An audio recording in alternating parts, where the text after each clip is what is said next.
Koodalmanikyam ജൈനരുടെ കൂടിച്ചേരലിൻ്റെ സ്ഥലമായിരുന്നുവെന്നും അതിലെങ്ങനെയാണ് ഭരതേശ്വരൻ ഭരതനായി മാറിയതെന്നും doctor Ajay Shekhar വളരെ വ്യക്തമായി വിശദീകരിച്ചു കഴിഞ്ഞു.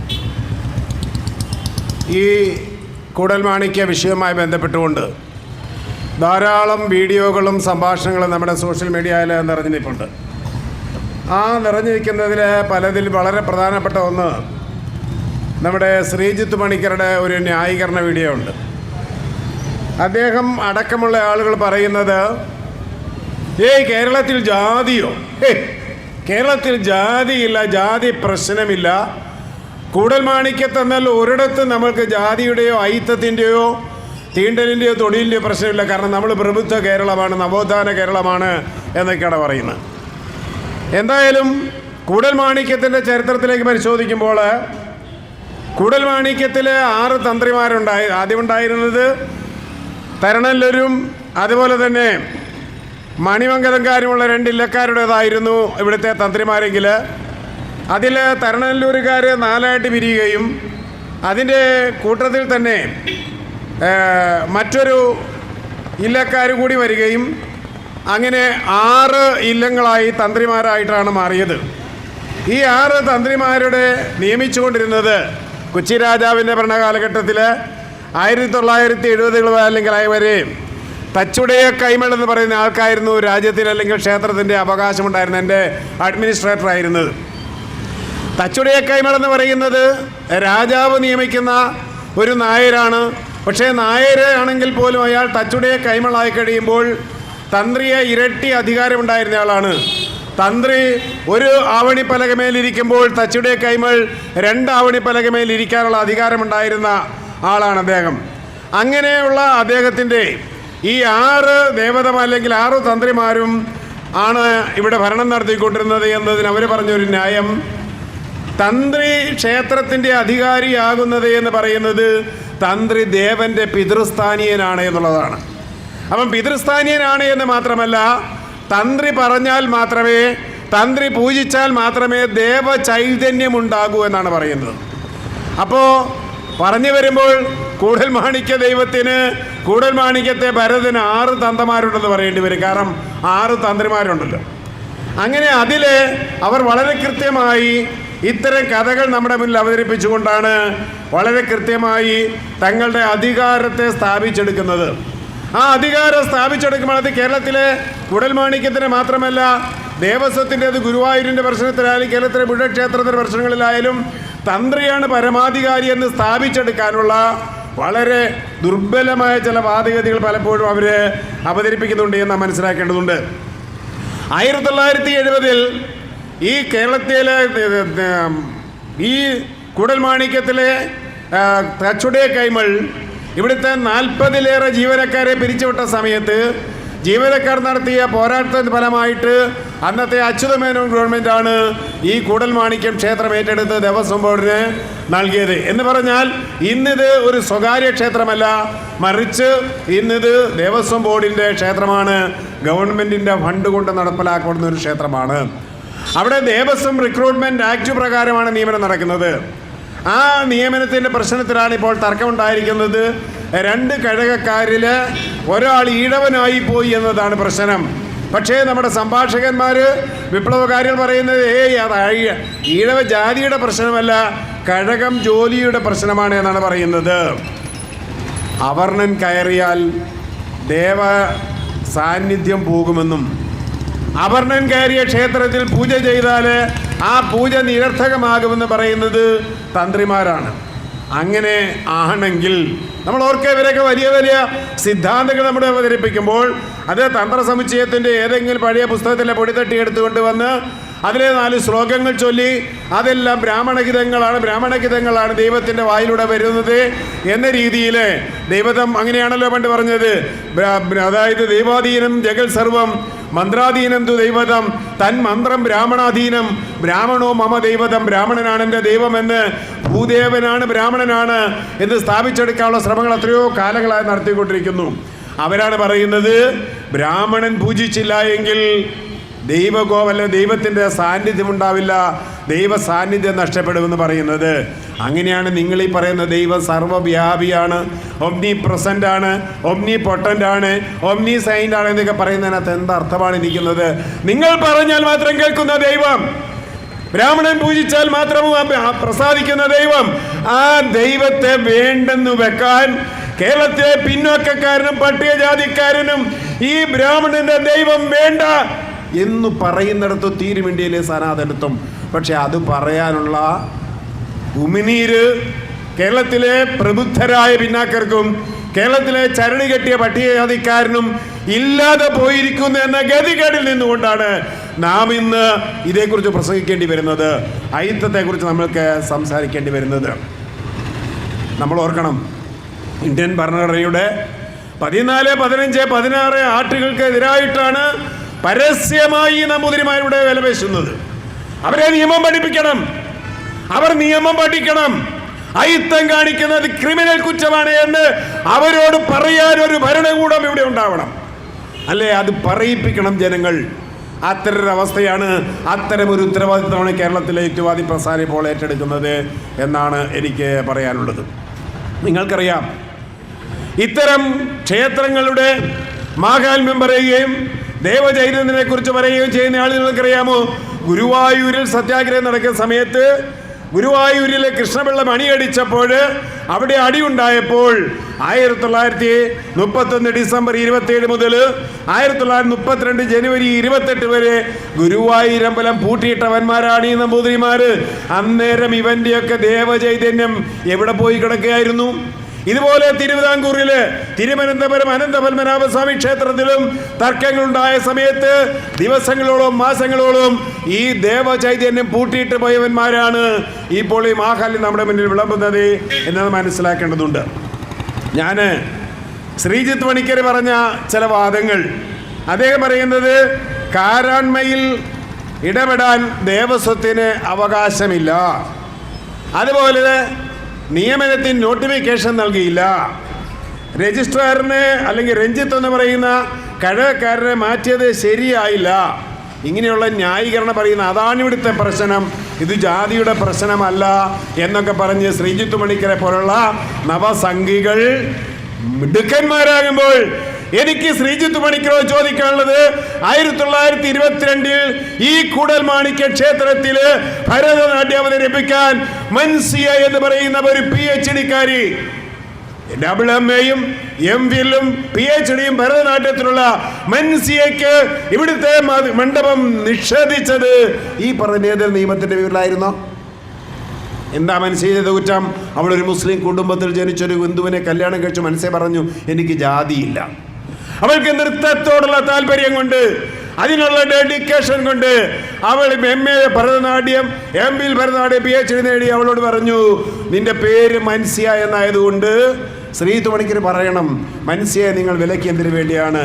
അതുപോലെ കപില വേണു എന്ന് പറയുന്ന ഭരതനാട്യക്കാരിക്ക് ഇവിടുത്തെ ഈ മണ്ഡപം നിഷേധിച്ചത് ഏതു നിയമത്തിന്റെ പേരിലായിരുന്നു? ജാതിയുടെ പേരിലായിരുന്നു അല്ലയോ എന്ന് നിങ്ങൾ പറയേണ്ടതുണ്ട്.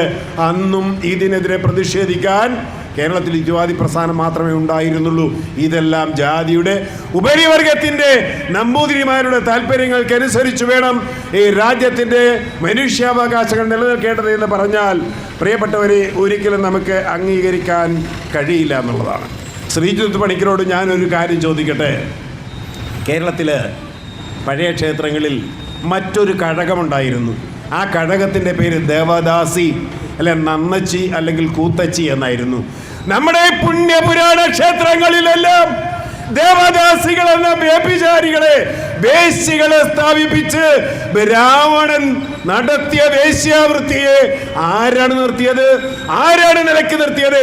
ഉടൽമാണിക്യത്തിലും ഉണ്ടായിരുന്നു. മാത്രമല്ല, കേരളത്തിലെ എല്ലാ 1ാം ഗ്രേഡ് ക്ഷേത്രങ്ങളിലും വേശ്യമാരുണ്ടായിരുന്നു. ദേവദാസികളെന്ന് ഇന്ത്യയിലെ വിവിധ സംസ്ഥാനങ്ങളിലെ തെരുവോരങ്ങളിൽ അലഞ്ഞു കിടക്കുന്ന ആയിരക്കണക്കിന് ദേവദാസികളുടെ കഥകൾ ഇപ്പോഴും നമ്മുടെ മുന്നിലുണ്ട്. അത് ഒരു കഴകം ജോലിയായിരുന്നു. ദേവസ്വവും ബ്രഹ്മസ്വവും സ്ഥാപിച്ച് രാജ്യത്തിന്റെ സ്വത്ത് മുഴുവൻ കൈക്കലാക്കിയവര് ആ കേരള നമ്പൂതിരിമാര് കേരളത്തിലെ ക്ഷേത്രങ്ങളിൽ ദേവദാസികളെ സ്ഥാപിച്ച് അവർ നടത്തി. ഞങ്ങളാരും ഉണ്ടാക്കി പറഞ്ഞതല്ല. ഇളംകുളം കുഞ്ഞൻപിള്ളയുടെ കേരള ചരിത്രത്തിലെ ഇരുളടഞ്ഞ ഏടുകൾ എന്ന പുസ്തകത്തിൽ നമ്പൂതിരിമാരുടെ പുളപ്പ് കാലം എന്ന് പറയുന്നുണ്ട്. ഈ നാലമ്പലത്തിൻ്റെയും ചുറ്റമ്പലത്തിൻ്റെയും കളിത്തട്ടുകളിൽ നേരം വെളുക്കുന്നത് വൈകുന്നേരം വരെ 4 നേരം ആഹാരം കഴിച്ച് മുറുക്കി ചുവപ്പിച്ച് പെണ്ണുങ്ങളുമായി കാമാർത്തി നൃത്തം നടത്തിയ യോഗ്യന്മാർ പറയുന്നു, ദേവന്റെ സാന്നിധ്യം ഞങ്ങളുണ്ടെങ്കിലേ പറ്റത്തുള്ളെന്ന്. അതാണോ ദേവന്റെ സാന്നിധ്യം എന്ന് മനസ്സിലാക്കണം. യഥാർത്ഥത്തിൽ ഈ നമ്പൂതിരിമാർ ബ്രാഹ്മണർ പോലുമല്ല. കേരളത്തിലെ ചരിത്രം പഠിച്ചുള്ളവർക്കറിയാം, കേരളത്തിലെ നമ്പൂതിരിമാരെന്ന് പറയുന്നത് ഇന്ത്യയിലെ ബ്രാഹ്മണ വിഭാഗങ്ങളിൽ പെട്ടതല്ല. ഇന്ത്യയിലെ ബ്രാഹ്മണന്മാർ 7 ഗോത്രങ്ങളിൽ പെടുന്നവരാണ്. ആ 7 ഗോത്രങ്ങളിൽ പെടുന്നവരല്ല കേരളത്തിലെ നമ്പൂതിരിമാർ. അജയശേഖര സാധനമുള്ള പറയുണ്ടായി. അങ്ങനെ അന്തരാള ജാതികളായി നമ്പൂതിരിമാരും 12 അന്തരാള ജാതികളുമായിരുന്നു കേരളത്തിലുണ്ടായിരുന്ന. അന്തരാള ജാതികളിൽ പെടുന്നവരാണ് അമ്പലവാസികൾ, നമ്മൾ അറിയുന്ന ആളുകളൊക്കെ തന്നെ. ഈ ആളുകളെല്ലാം അവരുടെ ഒരു തൊഴിലിൻ്റെ ഭാഗ്യമെന്ന നിലയിൽ മാത്രമാണ് ക്ഷേത്രങ്ങളിൽ കരുതിയിരുന്നതെങ്കിൽ ആ ക്ഷേത്രങ്ങൾ എക്കാലത്തും ബ്രഹ്മസ്വവും ദേവസ്വവും ആയി നമ്പൂതിരിമാരുടെ കയ്യിലായി. 8ാം നൂറ്റാണ്ടോടുകൂടി കേരളത്തിൽ അതുവരെ ഭൂമി എന്ന് പറയുന്നത് പൊതുസ്വത്തായിരുന്നുവെങ്കിൽ പരശുരാമകഥയുടെയും പറയിപ്പറ്റ മന്ദിരകുലത്തിൻ്റെയും കഥകൾ പറഞ്ഞുകൊണ്ട് ഭംഗിയോട് ബ്രാഹ്മണർക്ക് ഭൂമി തന്നെ നൽകുവാൻ ഭാർഗവനായി വന്നുദിച്ച രാമരാമ ഭാഗ്യമാവെന്ന് ഇവിടുത്തെ പലേരെയും പറയനെയും ഈഴവനെയും എല്ലാം കൊണ്ട് ചൊല്ലിച്ച് ഈ കേരളം ബ്രാഹ്മണർക്ക് എഴുതി കൊടുത്തതാണ് എന്ന് സ്ഥാപിച്ചെടുത്തത് നമ്മുടെ ഭക്തിപ്രസ്ഥാനമായിരുന്നു.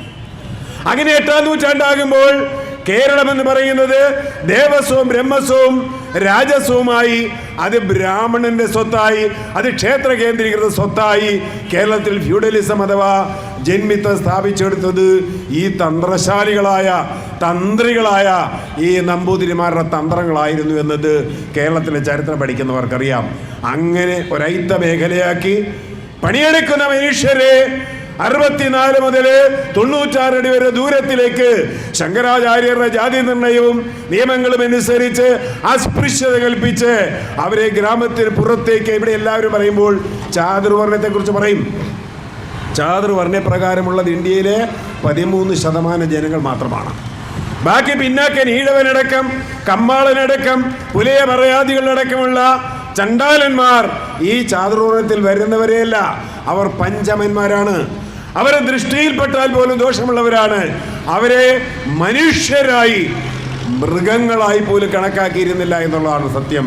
അവരെക്കുറിച്ചാണ് ഇ വി രാമസ്വാമി പറഞ്ഞത്, ചാതുർവർണ്ണയത്തിൽപ്പെട്ടവരെ ഇങ്ങനെ വിരാട് പുരുഷന്റെ മുഖത്തുനിന്നും കാലിയൊന്നുണ്ടായി, പിന്നെ ചണ്ടാളരോ അവരവരുടെ തന്തമാർക്ക് ജനിച്ചവരാണ് എന്ന് പറഞ്ഞത്. അവരാണ് തന്തയ്ക്കും തള്ളയ്ക്കും ജനിച്ചത് എന്ന് ഇ വി രാമസ്വാമി പറഞ്ഞത് വെറുതെയല്ല. ഈ ചണ്ടാളന്മാരെ ഗ്രാമത്തിൽ പുറത്തേക്ക് കാട്ടിപ്പായിച്ച കാലങ്ങളിൽ കേരളത്തിൽ നടന്നിട്ടുള്ള ഐതിഹാസികങ്ങളായ ഒട്ടേറെ പോരാട്ടങ്ങളുണ്ട്. അയ്യങ്കാളിയുടെയും വൈകുണ്ഠസ്വാമിയുടെയും നാരായണ ഗുരുവിൻ്റെയും ആറാട്ടുപുഴ വേലായുധ പണിക്കരുടെയും പണ്ഡിൽക്കരപ്പൻ്റെയും പൊയ്കേൽ യോഹന്നാൻ്റെയും ബാഗ്ബടാനന്ദൻ്റെയും അതുപോലെ നിരവധിയായിട്ടുള്ള എന്തിന് സഹോദരൻ അയ്യപ്പൻ, കേളപ്പൻ തുടങ്ങിയിട്ടുള്ള ചങ്ങനാശ്ശേരി പരമേശ്വരപിള്ള, അങ്ങനെ തുടങ്ങിയുള്ള നിരവധിയായിട്ടുള്ള കേട്ടിട്ടും കേട്ടിട്ടില്ലാത്തതുമായ നവോത്ഥാന നായകർമാർ നടത്തിയ പോരാട്ടങ്ങളിലൂടെയാണ് ഈ പറയുന്ന അവകാശങ്ങൾ നേടിയത്. എങ്കിലും അന്നും ക്ഷേത്ര സ്വത്തിൻ്റെ പേരിൽ, ക്ഷേത്രത്തിൻ്റെ പേരിൽ ഇവിടെ ആളുകൾ സ്വന്തം ആധിപത്യം സ്ഥാപിച്ചിരുന്ന കാലത്ത് ഇതേ കൂടൽമാണിക്യ ക്ഷേത്രത്തിൻ്റെ അങ്ങേ തലയ്ക്കലാണ് കുട്ടംകുളം പോരാട്ടം എന്ന് പറയുന്ന സമരം നടന്നത്. 1910 അന്ന് കുട്ടംകുളം ക്ഷേത്രത്തിൻ്റെ അല്ലെങ്കിൽ ഈ പറയുന്ന കൂടൽമാണിക്യ ക്ഷേത്രത്തിന് മുന്നിൽ ഒരു ബോർഡ് സ്ഥാപിക്കപ്പെട്ടിരുന്നു. കൊച്ചി സംസ്ഥാനത്ത് ഡിസ്ട്രിക്ട് മജിസ്ട്രേറ്റിൻ്റെ കോടതിയിൽ നിന്ന് ക്രിമിനൽ നടപടി 125 വകുപ്പ് പ്രകാരം എല്ലാവരും അറിയുന്നതിനായി പരസ്യപ്പെടുത്തുന്നത് എന്തെന്നാൽ ഇരിങ്ങാലക്കുട കൂടൽമാണിക്യ ക്ഷേത്രത്തിന് ചുറ്റുമുള്ള മതിലുകൾക്ക് പുറമേ കൂടിയും കുട്ടംകുളത്തിന് കിഴക്കും തെക്കും പടിഞ്ഞാറുമുള്ള വഴിയിൽ കൂടിയും ഹിന്ദുക്കളിൽ തീണ്ടൽ ജാതിക്കാർ സഞ്ചരിക്കുന്നതിനാൽ ക്ഷേത്രവും അതിനകത്തുള്ള തീർത്ഥവും കുട്ടംകുളവും അശുദ്ധമാകുന്നതായും അതിനാൽ പലപ്പോഴും പുണ്യാഹത്തിനും മറ്റും ഇടവന്നേക്കുന്നതായും സമാധാന ലംഘനത്തിന് ഇടവന്നേക്കുന്നതായും നമുക്കറിവായിരിക്കുന്നതിനാൽ മേൽപ്പറഞ്ഞ ക്ഷേത്രത്തിന് ചുറ്റുമുള്ള വഴിയിൽ കൂടിയും കുട്ടംകുളത്തിൻ്റെ കിഴക്കും പടിഞ്ഞാറുള്ള വഴിയിൽ കൂടിയും ഹിന്ദുക്കളിൽ തീണ്ടൽ ജാതികൾ ഗതാഗതം ചെയ്തു പോകരുതെന്ന് നാം ഇതിനാൽ ഖണ്ഡിതമായി കൽപ്പിച്ചിരിക്കുന്നു.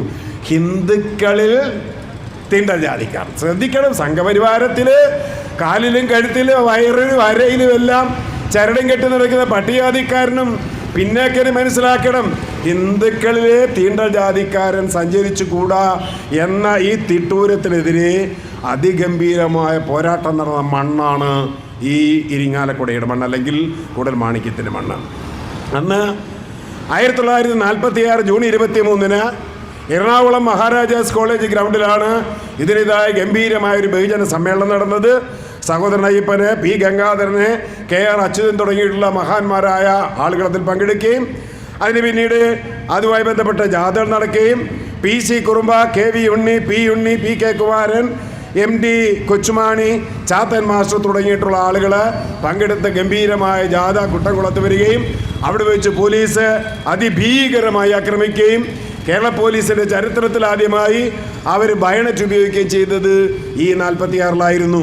KV ഉണ്ണിയും P ഗംഗാധരനെയും ഭയങ്കരമായി കൈയും കാലും കൂട്ടിക്കെട്ടിയിട്ട് പരസ്യമായി അടിച്ചെങ്കിൽ PC കുറുമ്പ എന്ന് പറയുന്ന പട്ടികജാതിക്കാരിയെ പോലീസ് സ്റ്റേഷനിൽ കൊണ്ടുപോയി അവിടുത്തെ പുരുഷ പോലീസിന്റെ മുന്നിൽ നഗ്നയായി നിർത്തി ഭീകരമായി ആക്രമിക്കുകയും ചെയ്തു എന്നുള്ള ചരിത്രം നമ്മൾ മനസ്സിലാക്കേണ്ടതുണ്ട്.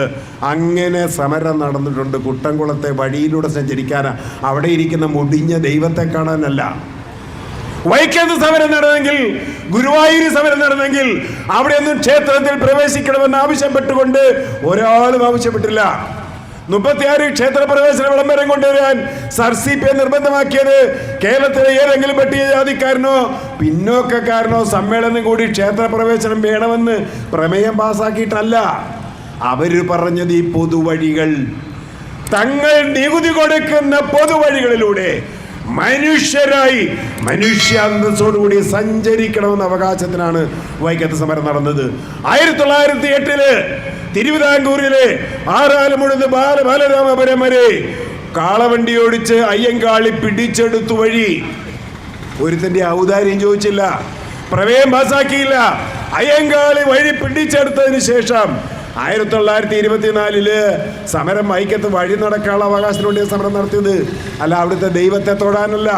പക്ഷേ ആ PC കുറുമ്പയുടെ രക്തത്തിന്, KV ഉണ്ണിയുടെയും P ഗംഗാധരൻ്റെയും രക്തത്തിന് ഫലമുണ്ടായി എന്നതുകൊണ്ട് KVK വാര്യരും അങ്ങനെ 1.5 വർഷത്തിന് ശേഷമാണ് ഈ കുട്ടംകുളത്തോട് മനുഷ്യന് സഞ്ചരിക്കാൻ അവകാശം കിട്ടിയത്. അതിനുശേഷവും 1948 സ്വാതന്ത്ര്യം കിട്ടിയതിന് ശേഷം സ്വതന്ത്ര കേരളത്തിൽ മറ്റൊരു സമരം നടന്നു, പാലിയം സത്യാഗ്രഹം. ഇതൊരു പക്ഷേ പലരും ഇങ്ങനെ പറഞ്ഞു പോകുന്നതിനപ്പുറത്തേക്ക് അത് ഇതിനടുത്ത് തന്നെയാണ്. കൂടൽമാണിക്യത്തിൽ എഴുന്നള്ളത്തിന് പോയ അച്യുതന്, അവിടെ എഴുന്നള്ളത്ത് കാണാൻ പോയ അച്യുതൻ, കൂടൽമാണിക്ക് ഇവിടെ ഏതാണ്ട് ആരെയാണ്, പാലിയം അച്ഛൻ്റെ വകയാണ് വഴി എന്നാണ്. ഇവിടെയൊക്കെ ഇവരൊക്കെ അങ്ങ് എഴുതിയെടുക്കുക, ഇത് ഞങ്ങളുടെ വകയാണ്, അത് പപ്പരാമൻ ദൈവത്തിൻ്റെ വകയാണ്, ഇത് അച്ഛൻ്റെ വകയാണ് എന്ന് പറയും. ഇവരുടെയൊക്കെ ആധാരം കയ്യിലുണ്ട്, ദൈവം തമ്പരാൻ എഴുതി കൊടുത്ത ചെമ്പ് പട്ടയവൻ്റെ എല്ലാം കയ്യിലുണ്ട്.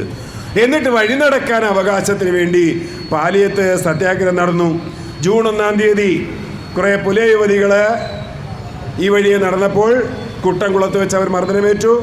പിറ്റേ ദിവസം ദലിത് യുവാക്കൾ ജാഥ നടത്തി, പിന്നെ സമരസമിതി ഉണ്ടാക്കി, നിരന്തരമായ സമരങ്ങൾ നടന്നു. 1947 ഡിസംബർ 4 ജാഥ നടന്നു.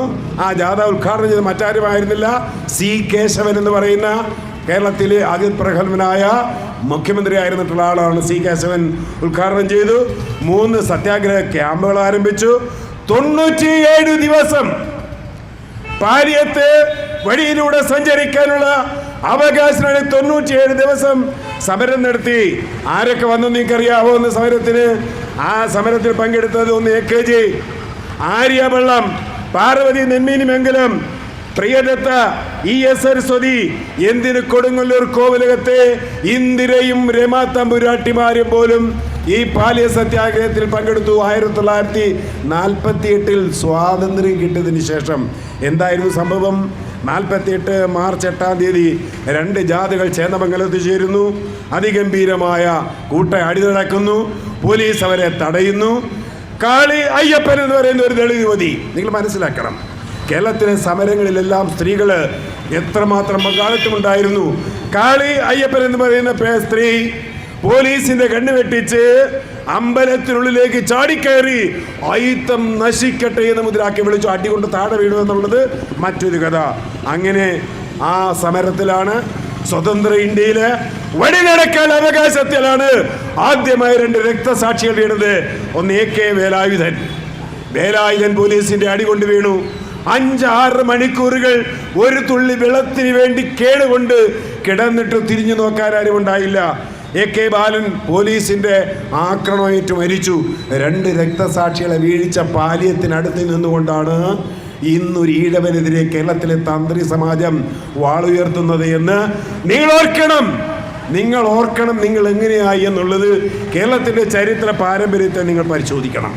അതുപോലെ എത്ര സമരങ്ങൾ തേങ്കുറിശ്ശിയിൽ, പാലക്കാട് ബ്രഹ്മാനന്ദ ശിവയോഗിയുടെയും വാഗ്ബടാനന്ദന്റെയും സത്യവ്രതന്റെയും നാടായ തേങ്കുറിശ്ശി ക്ഷേത്രപ്രവേശനത്തിന് വേണ്ടി EK ചാമിയെ, യാക്കര നഞ്ചന്, കണ്ടോത്ത് വേലായുധൻ, VP കുഞ്ഞുണ്ണി, നൊച്ചുള്ളി തീത്തേലൻ, നല്ലേപ്പള്ളി രാമകൃഷ്ണൻ, KT മാധവൻ തുടങ്ങി ഒട്ടേറെ ആളുകൾ നടത്തിയ സമരങ്ങളിലൂടെ അവസാനം 1923 മാർച്ച് 31 നടന്ന യോഗത്തിൽ സഹോദരൻ അയ്യപ്പൻ, മിതവാദി കൃഷ്ണൻ, സത്യവ്രതൻ തുടങ്ങിയവർ പങ്കെടുക്കുകയും അവസാനം 33-ാം തീയതി പ്രക്ഷോഭം, 35-ാം തീയതി അവരെ ക്ഷേത്രത്തിൽ പ്രവേശിപ്പിച്ചു എന്നുള്ളതാണ്. അങ്ങനെ തേങ്കുറിശ്ശിയിലെ ക്ഷേത്രപ്രവേശനത്തിന് വേണ്ടി ഇതിനേക്കാളും ഭയങ്കരമായൊരു സമരമായിരുന്നു 1925 കൽപ്പാത്തിയിൽ നടന്നത്. നമ്മളൊക്കെ പറയുന്ന നമ്പൂതിരിമാരെന്ന് പറഞ്ഞാൽ വളരെ ശുദ്ധന്മാരും പച്ചരി കഴിക്കുന്നവരും ഇറച്ചി മീനും കഴിക്കാത്ത വെജിറ്റേറിയൻസൊക്കെ ആയ സാത്വികന്മാരാണ്. ബ്രാഹ്മണന്മാർ കലാപം ചെയ്ത അടിയുണ്ടാക്കിയ ഒരു സമരമായിരുന്നു കൽപ്പാത്തിയിലെ തഞ്ചാവൂരിൽ നിന്ന് കുടിയേറിയ കൽപ്പാത്തിയിലെ നമ്പൂതിരിമാര് അവർക്ക് സ്വന്തമായി ഒരു സ്ഥലം, ഒരു ഗ്രാമം അവർക്ക് പതിച്ചെടുത്ത അഗ്രഹാരം.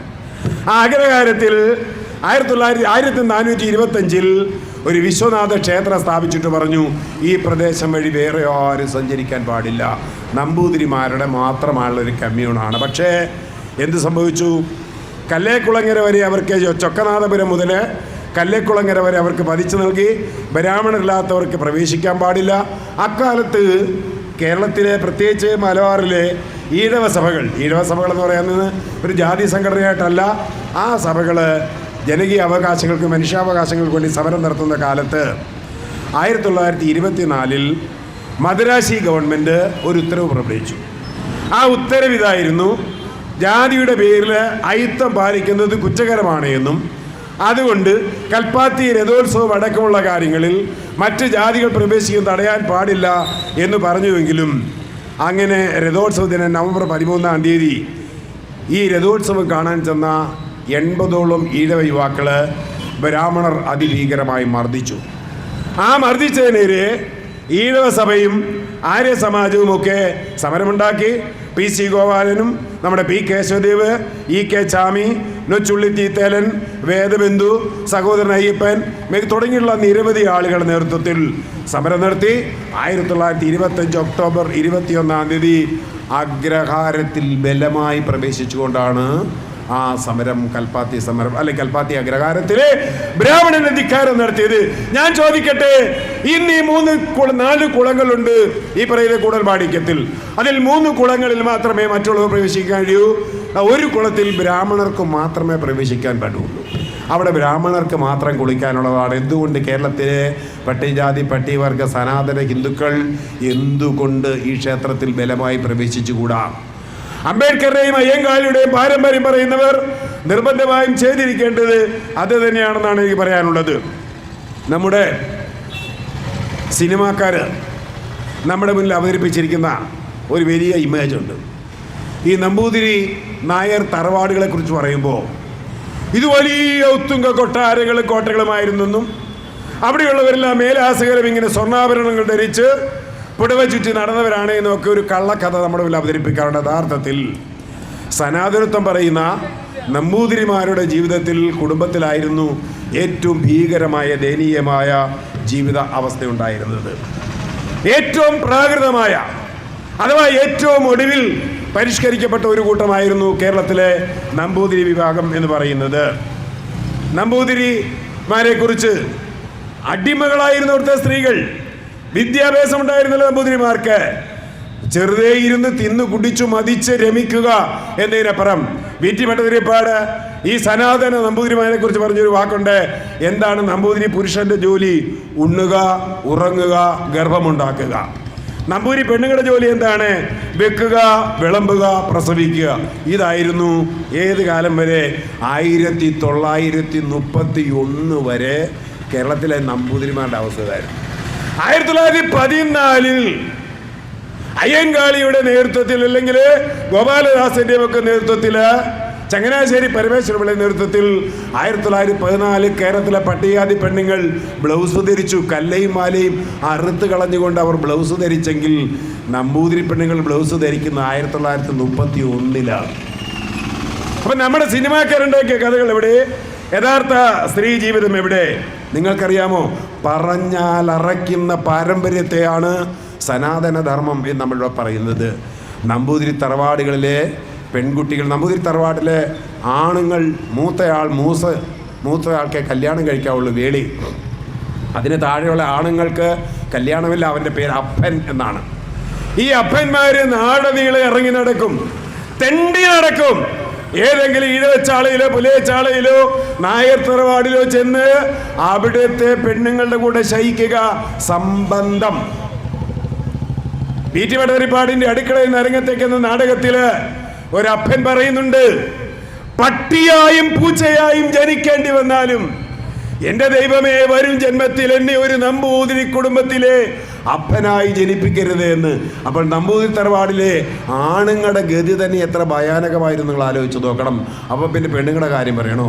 നമ്പൂതിരി തറവാട്ടിലെ പെണ്ണുങ്ങൾ അന്നത്തെ കണക്കനുസരിച്ച് ഒരാൾ 3 പെണ്ണിനെ വെച്ച് കല്യാണം കഴിച്ചാലും 16,000-ലേറെ പെണ്ണുങ്ങൾ മിച്ചം വരുന്നതായിരുന്നു തിരുവിതാംകൂറിലെ നമ്പൂതിരി പെണ്ണുങ്ങളുടെ കണക്ക്. നമ്പൂതിരി സ്ത്രീകൾക്ക് വിവാഹമുണ്ടായിരുന്നില്ല. അവര് വെറും ശയനോപകരണങ്ങൾ മാത്രമായിരുന്നു. അങ്ങനെ നമ്പൂതിരി കുടുംബങ്ങളിൽ വൃദ്ധ കന്യകമാർ പെരുകി. പക്ഷെ നമ്പൂതിരി വിശ്വാസം അനുസരിച്ച് ഒരു കുടുംബത്തിൽ ഒരു കന്യക വിവാഹം കഴിക്കാതെ ഒരു പെണ്ണ് മരിച്ചു പോയാൽ കുടുംബത്തിലെ പുരുഷന്മാർക്ക് സ്വർഗം കിട്ടില്ല എന്നതുകൊണ്ട് മരിച്ചുപോയ നമ്പൂതിരി പെണ്ണുങ്ങളുടെ ശവങ്ങളെ കല്യാണം കഴിപ്പിച്ച് ശവങ്ങളുമായി ലൈംഗിക ബന്ധം പുലർത്തുന്ന നാണംകെട്ട നാറിയ സംസ്കാരത്തിനുടമകളായിരുന്നു കേരളത്തിലെ സനാതനികൾ. ഞാൻ പറഞ്ഞല്ലിത്. ഇത് നിങ്ങളുടെ മുത്തച്ഛന്മാരോട് ചോദിച്ചാൽ, പ്രായം ചെന്നവരോട് ചോദിച്ചാൽ, കേരളത്തിലെ ചരിത്ര പുസ്തകങ്ങൾ ലളിതാംബികാന്തർജനത്തിന്റെയും ആര്യവള്ളത്തിന്റെയും വീറ്റിമഠതിരിപ്പാടിന്റെയും MRBയുടെയും പ്രേംജിയുടെയും ഒക്കെ കൃതികൾ വായിച്ചാൽ, അവരുടെ ആത്മകഥകൾ വായിച്ചാൽ നിങ്ങൾക്ക് മനസ്സിലാവുന്ന കാര്യമാണ്. ഇത്ര നികൃഷ്ടമായ, ഇത്ര ഭീകരമായ ഒരവസ്ഥയായിരുന്നു ഈ നമ്പൂതിരിമാർ. അവർ പറയുന്നതാണ് ഭയങ്കര സനാതന പാരമ്പര്യമെന്നാണ്. 8 വയസ്സ് വരെ ഇലക്കോണം കൊടുത്ത പെണ്ണുങ്ങൾ 8-ാം വയസ്സിൽ ഉടുത്തു തുടങ്ങുക എന്ന് പറഞ്ഞാൽ അന്നേരമാണ് ആദ്യമായി തുണി കൊടുക്കുന്നത്, ഒരു കോണം കൊടുക്കുന്നത്. ആ കോണം കൊടുത്താൽ പിന്നെന്താ? സ്വന്തം ആങ്ങളെ പോലും തൊടാൻ പറ്റില്ല, സ്വന്തം വീടിൻ്റെ ഭൂമുഖത്തെത്താൻ പറ്റില്ല. ഋതുമതിയായാൽ പിന്നെ വേറൊന്നിലേക്കും പോകാൻ കഴിയില്ല. പുറത്തിറങ്ങണമെങ്കിൽ ഘോഷ ധരിക്കണം, മറക്കുട ധരിക്കണം. എന്തിന്? വിധവയായാൽ. 10-60 വയസ്സുള്ള നമ്പൂതിരിമാര് 10-15 വയസ്സുള്ള പെൺകുട്ടികളെ കല്യാണം കഴിക്കും. പോകുന്ന വഴിക്ക് പടച്ചു വീട് മരിക്കും. പിന്നെ ഇവൾ വിധവയാണ്. നിങ്ങൾക്കറിയാം, MRB വിവാഹം കഴിച്ച നങ്ങേവ അല്ലെ ഉമാന്തർജനം എന്ന സ്ത്രീയെ 15-ാം വയസ്സിൽ വിവാഹം കഴിഞ്ഞ് കേവലം 14 ദിവസം മാത്രമായിരുന്നു ആ പെൺകുട്ടിക്ക് ജീവിതമുണ്ടായത്. അതിനുശേഷം അവൾ വിധവയായി. ആ പെൺകുട്ടിയെ കേരള ചരിത്രത്തിൽ, നമ്പൂതിരിമാരുടെ ചരിത്രത്തിൽ ആദ്യമായി വിധവാ വിവാഹം നടത്തിയത് MRB ആണ്. വിധവ എന്തെങ്ങനെ ജീവിക്കണം? ആദ്യത്തെ 10 ദിവസം കുളത്തിൽ മുങ്ങണം. കുളത്തിൽ മുങ്ങി വന്നാൽ തോർത്താൻ പാടില്ല, തുണി പിഴിയാൻ പാടില്ല, നനഞ്ഞ ശരീരവുമായി തറയിൽ കിടക്കണം. ഒരു നേരത്തെ ഉണക്കലരി ചോറ്, വേറൊന്നും കഴിച്ചുകൂടാ. 1 വർഷം അവൾ എന്ത് ചെയ്യണം? 1 വർഷം അവൾ ദീക്ഷ എടുക്കണം. അങ്ങനെ പട്ടിയുടെ പൂച്ചയുടെ പോലും വിലയില്ലാതെ ഈ 4 കെട്ടിന്റെ ഉത്തുംഗ കൊട്ടാരങ്ങളുടെ നടുവില് കണ്ണുനീര് തിന്ന് കുടിച്ചു വളർന്ന് മുടിഞ്ഞുപോയ ദശലക്ഷക്കണക്കിന് നമ്പൂതിരി പെണ്ണുങ്ങളുടെ ശാപം കൊണ്ടായിരിക്കാം ഒരുപക്ഷെ ഈ നമ്പൂതിരി വർഗം തന്നെ കേരളത്തിൽ ഇങ്ങനെ അതപ്പതിച്ചു പോയത് എന്നുള്ള കാര്യത്തിൽ നമുക്ക് സംശയമില്ല. പുലപ്പേടിയുടെയും പറപ്പേടിയുടെയും മണ്ണാപ്പേടിയുടെയും പേര് പറഞ്ഞുകൊണ്ട് നമ്പൂതിരി പെണ്ണുങ്ങളെ വീടിന് പുറത്താക്കി ഇരിക്കപ്പിണ്ടം വെക്കുമായിരുന്നു ഇവന്മാർ, പരമയോഗ്യന്മാർ. എത്ര ഐതിഹ്യങ്ങൾ നമുക്കുണ്ട്. ഇരിക്കപ്പിണ്ടം വെക്കുമായിരുന്നു. അവസാനം ഏതെങ്കിലും ഒരു പെണ്ണ് അറിയാതെ മറ്റൊരു പുരുഷനെ തൊട്ടുപോയാൽ, അറിഞ്ഞുപോയാൽ, ബന്ധപ്പെട്ടു പോയാൽ അവളെ സ്മാർത്ഥ വിചാരം നടത്തുമായിരുന്നു. പ്രത്യേകം സ്ഥാപിപ്പിച്ച് കുറേ നമ്പൂതിരിമാർ ഇങ്ങോട്ട് എഴുന്നള്ളി. അപ്പോൾ പിന്നെ അവിടെ പേര് സാധനം എന്നാണ്. അപ്പം പിന്നെ സാധനത്തോട് ചോദിക്കുകയാണ്, നീ എന്ത് ചെയ്തു, എങ്ങനെ ചെയ്തു, എവിടെ തൊട്ടു, ആരെ പിടിച്ചു? 1905 കുറിയേടത്ത് താത്രി എന്ന് പറയുന്ന പെണ്ണ്, അവൾ മനഃപൂർവ്വം നമ്പൂതിരി സമുദായത്തിൻ്റെ അടിക്കല്ലിളക്കിക്കൊണ്ട് അവൾ 66 പേരുടെ പേര് പറഞ്ഞു. ഞാൻ 66 പേരുമായി ബന്ധപ്പെട്ടിട്ടുണ്ട്. ഓരോ പുരുഷൻ്റെയും ശരീര അടയാളങ്ങൾ പറഞ്ഞു കൊടുത്തു. 66ാമത്തേത് പറയണോ എന്ന് ചോദിച്ചപ്പോൾ സ്മാർത്തൻ പറഞ്ഞു, പറയണ്ട, കാരണം അത് കൊച്ചി രാജാവായിരുന്നു. 66ാമൻ നമ്പൂതിരി സനാതന ഹിന്ദുത്വത്തിന്റെ മഹാചപ്പേടുകളാണ്. 1918 അവർ തൊട്ടടുത്ത തൃപ്പൂണിത്തറയിൽ മറ്റൊരു താത്രി 2 പേരുടെ പേരെ പറഞ്ഞുള്ളൂ. അവരെ ഇരിക്കപ്പിണ്ടം, ജീവിച്ചിരിക്കെ മരിച്ചുപോയി എന്ന രീതിയിൽ പടിയടച്ച് പിണ്ടം വെക്കുന്ന നെറുകെട്ടവന്മാരുടെ സംസ്കാരത്തെയാണ് നാം സനാതന ധർമ്മം എന്ന് പറയാം. നമ്മുടെ ഗോപി ഉണ്ടല്ലോ, ഗോപി, അയാൾക്കെന്തോ മാനസികത കൊണ്ട് കേട്ടോ. അയാളുടെ നടപ്പൊക്കെ കണ്ടു കഴിഞ്ഞാൽ ശരിക്കും അയാളെ ഒരു കൗൺസിലിങ്ങിന് വിധേയമാക്കണം. അയാളെ പറഞ്ഞ് ഈ ബ്രാഹ്മണനാകണം പുള്ളിക്കെന്ന്, ഈ ബ്രാഹ്മണനാകണം. ഏത് ബ്രാഹ്മണൻ? ഇങ്ങനെ ഞാൻ പറയാം, അതൊക്കെ നമുക്ക് നമ്മുടെ സംസ്കാരത്തിന് പറ്റില്ല. വീറ്റിയുടെ ഭാഷ തന്നെ പറയാ, ഉണ്ണുക, ഉടുക്കുക, ഗർഭമുണ്ടാക്കുക. അത് മാത്രം നടന്ന ഈ നമ്പൂതിരി സമുദായം എങ്ങനെയാണ് മനുഷ്യരാൻ നിങ്ങൾക്കറിയാവോ? വീറ്റി ഭട്ടതിരിപ്പാടെന്ന് പറയുന്ന അസാമാന്യനായ മനുഷ്യൻ, നമുക്ക് ചിന്തിക്കാൻ കഴിയാത്തത്ര വിപ്ലവകാരിയായ യുക്തിവാദിയായ വീറ്റി ഭട്ടതിരിപ്പാട് 1905-8 കുറൂർ ഉണ്ണി നമ്പൂതിരിപ്പാട് നേതൃത്വത്തിൽ യോഗക്ഷേമ സഭ, പിന്നീട് 1931 വീറ്റി ഭട്ടതിരിപ്പാട് നേതൃത്വത്തിൽ തന്നെ യാചനായാത്ര, പട്ടിണി യാത്ര.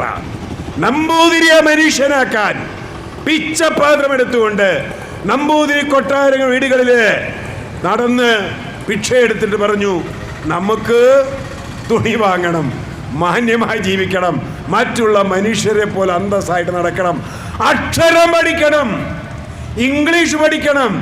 അങ്ങനെ പഠിക്കാൻ വേണ്ടി വീട്ടി എന്ന മഹാമനുഷ്യൻ, അദ്ദേഹത്തിനൊപ്പം MRB കൂടി, MP ഭട്ടതിരിപ്പാട് എന്ന പ്രേംജി കൂടി, ആര്യവള്ളം, പാർവതി നെന്മീങ്കലം, ദേവകി നിലയങ്ങോട്, ES സരസ്വതി, സ്ത്രീകളടക്കം വലിയ ഒരു ജനകീയ പ്രക്ഷോഭണങ്ങൾ നടന്നു.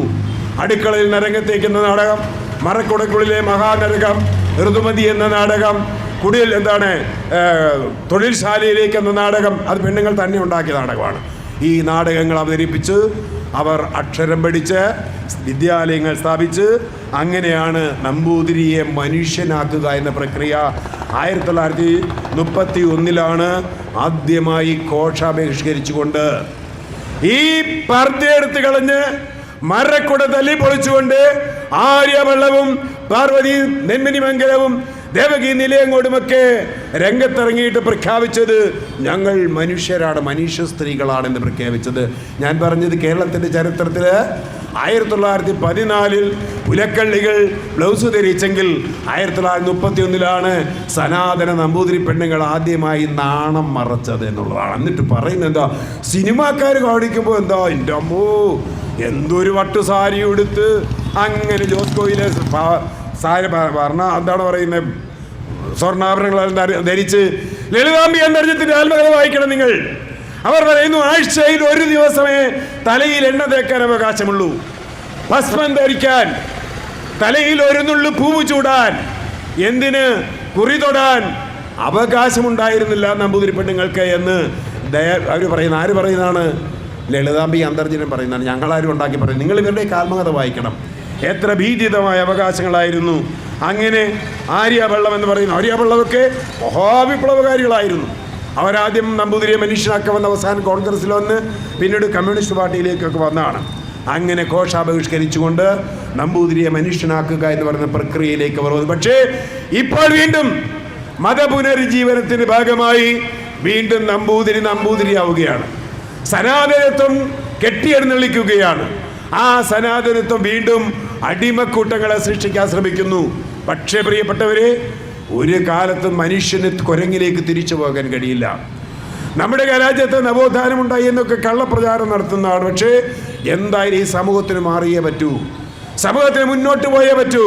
ശാസ്ത്ര സാങ്കേതിക നേട്ടങ്ങളെ നമ്മൾ ഉപയോഗിക്കുമ്പോൾ അതിനെ പിന്നോട്ട് വലിച്ചുകൊണ്ട് ഇതേ ശാസ്ത്ര സാങ്കേതിക മേഖലയെ ഉപയോഗിച്ചുകൊണ്ട് അന്ധവിശ്വാസങ്ങളെയും അനാചാരങ്ങളെയും ജാത്യാചാരങ്ങളെയും സനാതനത്തിന്റെ പേര് പറഞ്ഞ് ഇന്ത്യയിലെ ഭൂരിപക്ഷം ജനതയെ ഇനി നിങ്ങൾക്ക് തടങ്കൽ പാളയങ്ങളിലേക്ക് വെക്കാൻ കഴിയില്ല.